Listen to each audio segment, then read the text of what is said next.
Le monde n'est pas un spectacle. À mesure qu'on veut le réduire au spectacle, la réalité se retire de lui et la pensée se retire de nous. Mène de Biran, qui était sous-préfet de Bergerac, tira plus d'êtres de son bureau que vous n'en tirerez d'un voyage aux Indes. C'est qu'il s'appuyait sur son bureau et qu'il vint à provoquer de sa main la résistance de cette chose familière. Mais pour les yeux du visiteur, son bureau n'était qu'un bureau, comme on dit un tableau, un château, un paysage. Ce n'est pas grand-chose que le travail d'un homme qui appuie sur son bureau. Pourtant, ce point de résistance fut un des centres de pensée pour tout le siècle. Et ce n'était qu'un commencement. Quand l'outil mort obéit à la chose et change la chose, alors le monde existe assidûment. Et, au rebours, les pensées qui ne sont que des pensées ne butent point. Ce sont des batailles de mots. On dira que le monde existe fortement quand il nous tombe sur la tête. Oui, mais ce n'est pas le moment de penser. L'existence attaque. Nous nous défendons. C'est une mêlée de chiens. Le travail offre bien plus de discernement. C'est quand on fait ce qu'on veut qu'on découvre qu'on ne fait pas ce qu'on veut. Ce qui est sentir l'existence sur l'outil et dans le bras. Autre présence du monde. Présence qui n'est plus spectacle. On se la donne, on se la dose. On éprouve la limite de l'homme. Ce n'est pas à dire que l'outil instruise. Il n'en est rien. Je dirais plutôt que le travail efficace est comme un sel qui se mêle à toutes nos pensées. Un jardin n'instruit pas le promeneur. Il instruit le jardinier. Si les pensées du jardinier s'envolaient de son râteau assez loin pour encercler tous les mondes, le jardinier serait un grand philosophe. J'avais lancé un jour, et à l'étourdi, comme le veut mon métier, cette image. La justice enchaînée et tournant la meule. Un jardinier m'écrivit là-dessus un rêve qu'il avait formé, dans lequel il détachait les chaînes de la justice.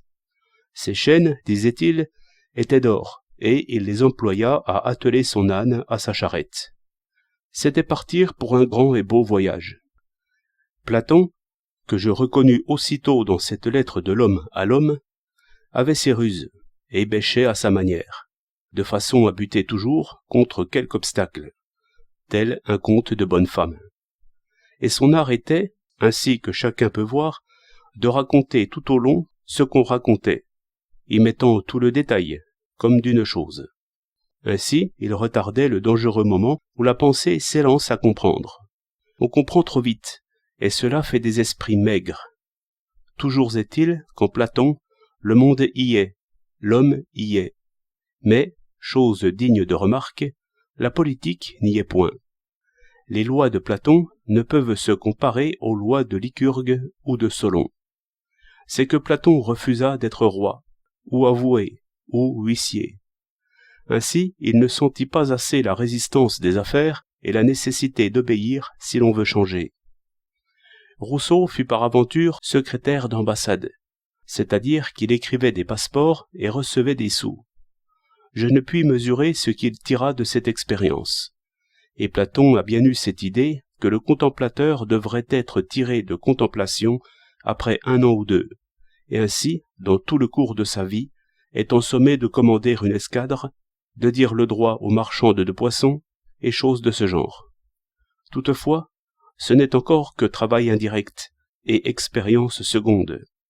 Le vrai de la politique, c'est l'univers résistant. Tout vient buter là, et la terre est raboteuse. Un physicien comprendrait quelque chose de nos embarras, même de monnaie, s'il faisait attention à la loi qu'il connaît bien, à savoir qu'une vitesse double exige un quadruple travail. Je dis au moins, et dans les circonstances les plus favorables. En sorte qu'en allant 2 fois plus vite, vous doublez le résultat. Vous le doublez seulement, ce qui ne peut payer la dépense quadruple. Vous perdez en travaillant. Très bien.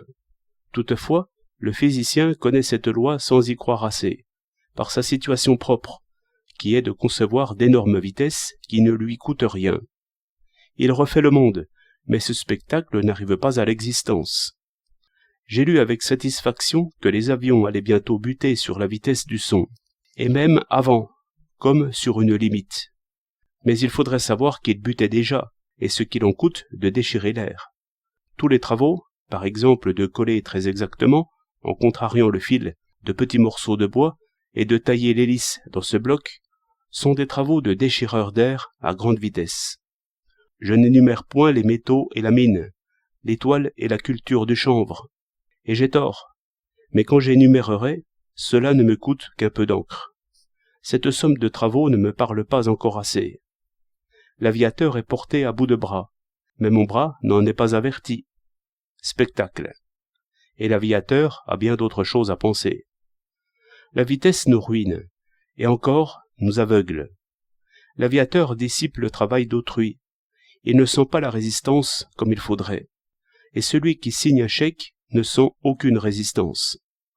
1000 francs ou 1 million, c'est la même chose au bout de la plume.